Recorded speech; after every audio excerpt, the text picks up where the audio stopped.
All right. Welcome in, everyone. We're diving into Martian culture today. Specifically, it's music history time. Music history. Fascinating stuff. You guys sent in Rhythms of the Red Sands, this book of Martian musical scores. Oh, from the Mars Colony 7 Museum. The exoplanetary archaeology one. That's the one. So we're talking, what, 7 eras of Martian colonies, their music, how it shows, like, their feelings, the challenges, their identity, all that good stuff. You know, it's remarkable. Music is like an emotional fingerprint, isn't it? Totally.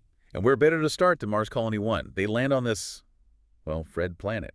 Limited resources, right? Harsh environment, everything's new. It's a shock to the system. So their music kind of sounds a bit, well, homesick. Makes sense, right? The Terran Biosphere's suite, that just embodies that feeling. Imagine strings, long drawn-out melodies, like a sigh for Earth. It's like musical comfort food, but with that bitter sweetness. Because Earth, they might never see it again. I mean, you must have felt that listening to these pieces. Absolutely. That longing for home, it's universal. We see it so often. Immigrant communities throughout history, music. It bridges that gap to what they left behind. And that bridge gets a remix in Mars Colony too. They're getting settled, figuring out how to make Mars their own, and their music. It shows. It's still got those Earth traditions at its core, but there's this Martian twist. It's fascinating. Right. Like Biodome Cowboy. You hear that pedal steel guitar, but they're not singing about wide open spaces. It's hydroponic farms under those domes. It's amazing how they took, what, country, honky tonk, and made it Martian. Even naming one piece, Daimo's Honky Tonk, after one of Mars' moons. Adapting to this whole new reality. They even invented instruments, right? Yeah. Using Martian materials. Were you picturing that while reading the book? I was. That resourcefulness, looking at this alien landscape and going, okay, let's make some music. And they did.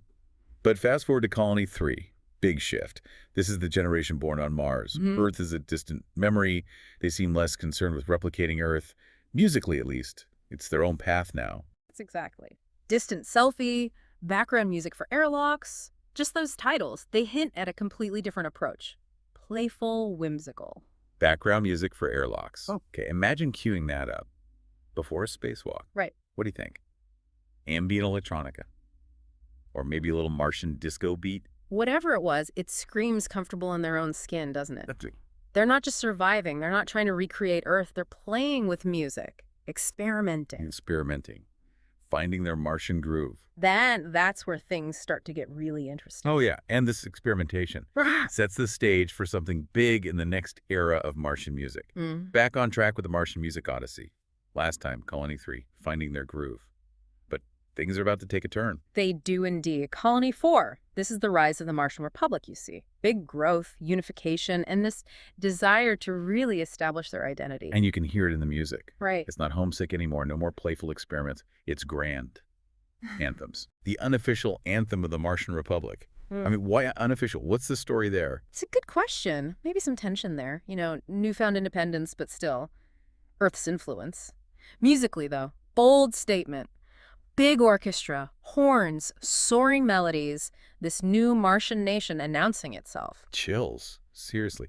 They even have a Martian wedding march. Did you catch that? Oh, yeah. Talk about establishing traditions. I wonder if it's as recognizable as ours, instantly. It's interesting, isn't it, how music gets tied to these rituals, to those big moments. It's not just background music anymore. It binds them together, marks those moments in their lives. It's like music went from soundtrack to the core of their Martian identity. Yeah. But identity is tricky, right? Yeah. And things change again with Colony 5. Yeah, definitely a shift. That national pride from before, it becomes more inward-looking, more about the Martian experience itself. You called it intensely Martian in your notes. What makes it stand out? Take 4 red seasons. It's powerful, almost a bit brooding, It reflects the Martian environment. Harsh, beautiful, unpredictable. Not trying to be Earth's 4 seasons, but their own reality. It's like they're saying, okay, we celebrated being Martian. Now we're facing the reality of it and maybe questioning their place in all of it. That's a good point, because there's this sense of isolation creeping into. Remember Planetary Anthem? Yeah. There's a rawness to it, almost primal, like this cry echoing across Mars. Wow. So we went from homesick to celebratory to intense. Introspective. Where do you even go from there? It's like a pendulum, right? Yeah. It swings back. Colony 6, we see them returning to those Earth roots. But it's not about longing now.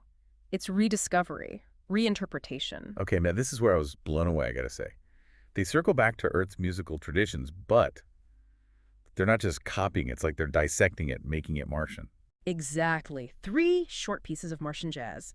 It's not just jazz as we know it. There's that improvisation, that syncopation, but with those Martian scales, those rhythms we've been talking about. It's like a conversation with their past. We see you, Earth, but we're going to play this our way. Which brings us to the final act, Colony 7. Centuries of evolution all leading to this familiar yet completely unique. And I can't wait to hear more. But we've got to save that for the grand finale of our Martian music deep dive. All right, final act, back for more Martian music.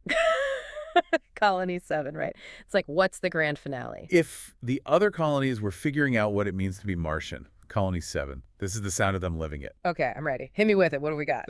Take New Becquerel, Symphony for Martian Instruments. Oh, way. Oh, yeah. Imagine those wind instruments, Martian wood, percussion, crystallized minerals. The soundscape, that's alien, but somehow familiar. It's like that homesickness from the early colonies, but reversed. Now it's us Earthlings, longing for their sound. Right. And it's not just the instruments, it's what they're expressing. Phobos, for example. Choral piece. Loneliness of space, the vastness. But then this resilience, the human spirit. Man, to hear that live. Yeah. Under the Martian sky. Okay, sorry, I got lost there for a second. But you mentioned Sounds in New Venice before. What's that one about? Oh, this one's fascinating. So Colony 7, they build this underwater habitat, New Venice. Right, yeah. And this piece, it's got these aquatic sounds, like biomusic almost, mixed with traditional instruments. They're not just making music on Mars, they're making it with Mars. It's incredible going through these scores with you. It really makes you think about the power of music, huh? Even on another planet. That need to create, to express, to connect. It's universal. Totally. This wasn't just Martian music. It was the human experience right there in the music. What does our music say about us? What will people hear in our art years from now? Big questions, and I hope our listeners keep exploring that because Rhythms of the Red Sands, it's more than just scores. It reminds us that music, wherever it comes from, it can transport us, challenge us, connect us to something bigger. Well said. And on that note, we've reached the end of our Martian music deep dive. Yeah. But like those Martian instruments, the echoes of this journey, they stick with us. Thanks for joining us, everyone.